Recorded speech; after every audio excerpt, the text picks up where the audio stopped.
A gente tem uma pergunta aqui, duas perguntas, uma para cada um de vocês, do nosso editor de economia aqui do Diário do Amazonas, Luiz Cláudio Tinoco. A gente vai ver a primeira, que é para você, Wilson. Sou Wilson Périco. Nós tivemos agora a segunda maior greve da SUFRAMA, a mais longa, 56 dias. Ano passado tivemos outra e anos anteriores tivemos a paralisação dos fiscais da Receita Federal.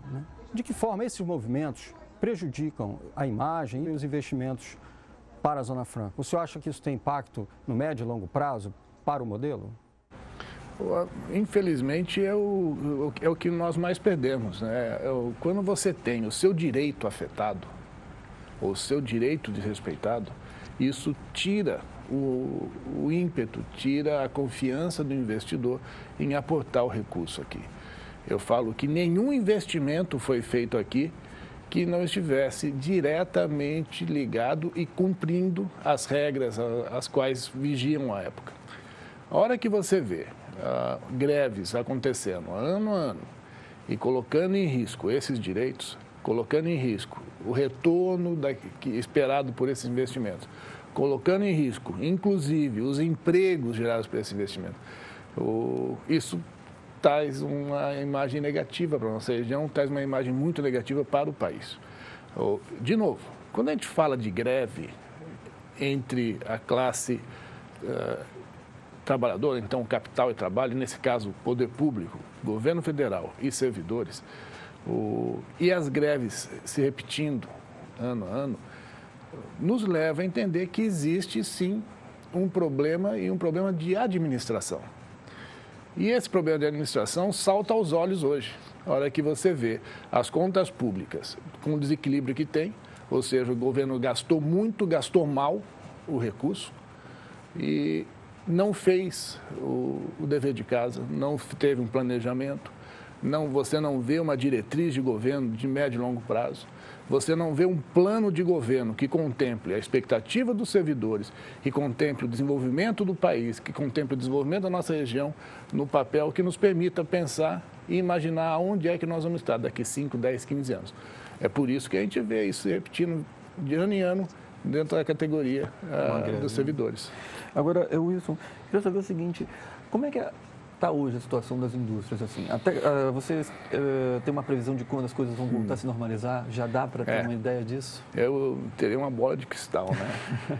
A atividade industrial no país sofre há muito tempo. A atividade industrial que na década de 90 e no início dos anos 2000 chegou a representar quase 30% do PIB nacional, hoje não chega a 17%. Isso por quê? Por conta do custo do Brasil, por conta da deficiência de infraestrutura que encarece o produto produzido aqui. E mais, em encarecer esse produto, o consumo se dá com a concorrência com os importados. Hoje, o produto importado chega ao mercado brasileiro mais barato do que o mesmo produto similar produzido aqui. Só complementando o que o Wilson está colocando, é papel da SUFRAMA fazer investimentos em infraestrutura, principalmente para o escoamento da produção, o que o governo não vem cumprindo. Então, esse custo Brasil para a Zona Franca podia ser muito reduzido se nós tivéssemos a permissão do governo, ou melhor, que o governo permitisse que a SUFRAMA investisse em infraestrutura, como o próprio Centro da Indústria vem pedindo há muito tempo investimento. A gente pode colocar como exemplo as vias do Distrito Industrial. Então, mas o Anderson está falando uma coisa, nós não estamos falando de recurso do orçamento da União, hein? Nós estamos falando de recursos arrecadados aqui. Nós estamos falando da aplicação da taxa de serviços administrativos que são recolhidos dos investimentos aqui feitos em cima do faturamento desses investimentos.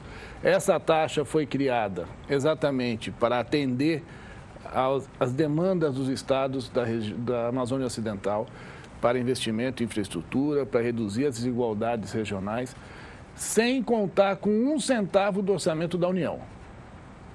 Agora, esse dinheiro, há mais de uma década, ele está sendo contingenciado, está sendo destinado a outras finalidades.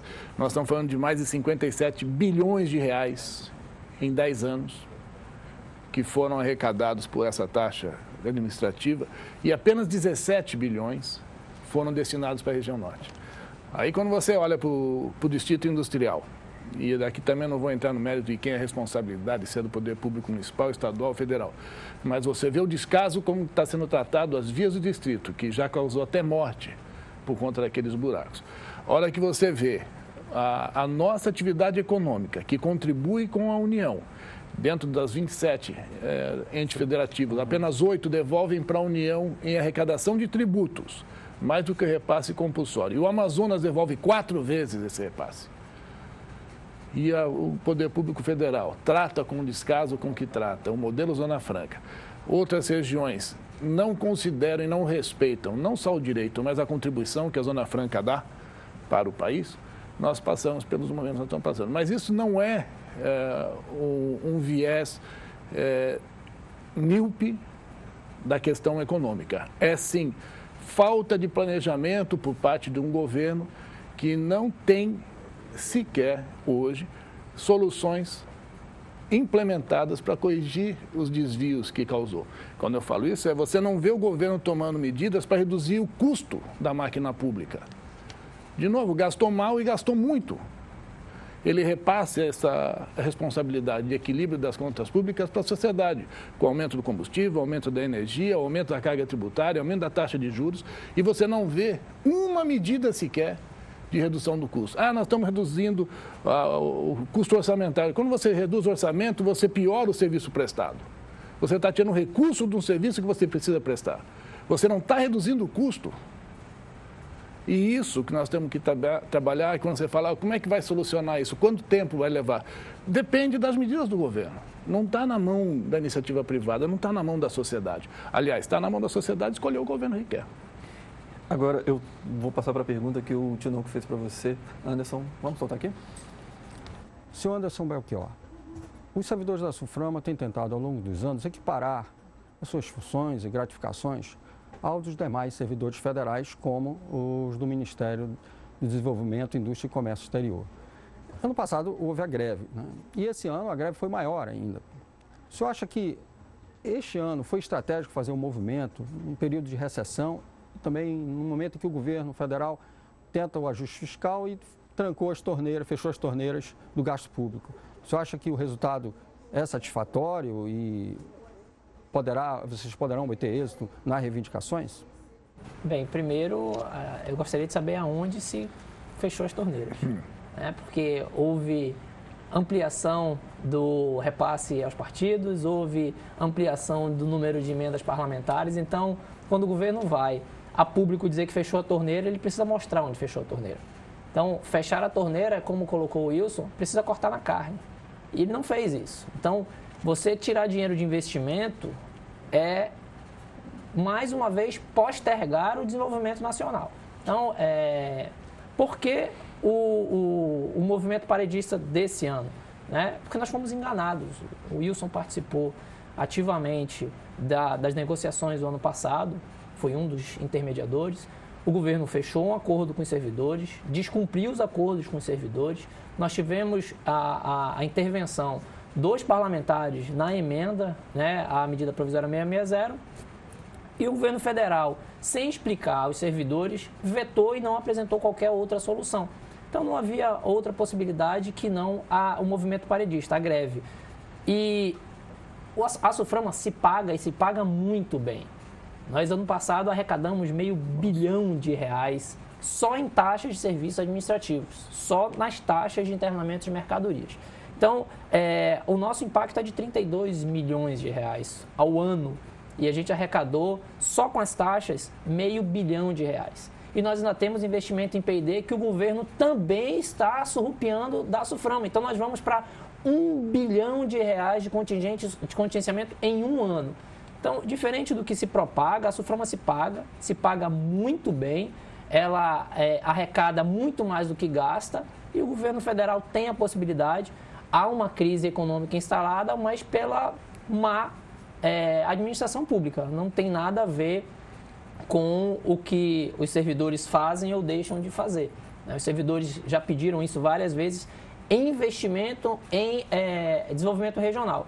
Se a gente investisse em obras de infraestrutura, certamente a produção seria muito mais barata, o consumo muito mais rápido e, diferente do que se coloca, não há por parte dos servidores, nenhuma tentativa de burlar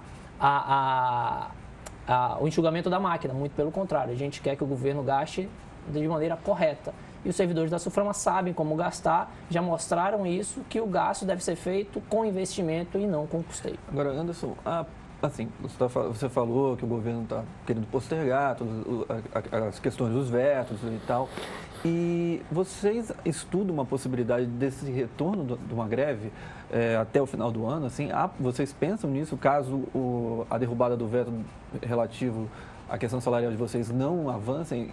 Você considera isso? Acha possível? Os servidores esperam que isso não aconteça, né? Nós temos o compromisso de todas as entidades do comércio, das entidades da indústria no Amazonas, que são entidades fortes. Nós temos compromisso de entidades de outros estados, como o caso da Bahia, do próprio estado de São Paulo. Então, a gente acredita que o governo vá, sim, fazer a reestruturação, porque já viu que o prejuízo é gigantesco. Pelo levantamento da Federação da Indústria do Estado do Amazonas, 5 bilhões em prejuízo nos 5 estados.